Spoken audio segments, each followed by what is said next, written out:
Ko man tagad teikt? Es esmu šokā. Tikai 1,8. Tā es esmu bildināta Lienu Šomas. Kāpēc? Dievinu viņu. Vienkārši satiecoša sieviete. Bet tas bija iepriekš jau izplānots, vai tas ir tā, ka vienmēr ir gredzens? Kabatā? Katram īstam vecpuisim jābūt līdzīgi redzenam. Jā? Tas rada dzīvēs Un piešķirts. tas ir tā, ka es vienkārši ieraugu, nešu to dāmu gribu un ņemu ciet.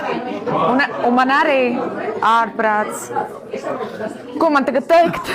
Es esmu šokā. Tikai 1,8. Tā es esmu bildināta Lienu Šomas. Kāpēc? Dievinu viņu. Vienkārši satiecoša sieviete. Bet tas bija iepriekš jau izplānots, vai tas ir tā, ka vienmēr ir gredzens? Kabatā? Katram īstam vecpuisim jābūt līdzīgi redzenam. Jā? Tas rada dzīvēs piešķirts. Un tas ir tā, ka es vienkārši ieraugu, nešu to dāmu gribu un ņemu ciet. Un man arī ārprāts. Ko man tagad teikt? Es esmu šokā. Tikai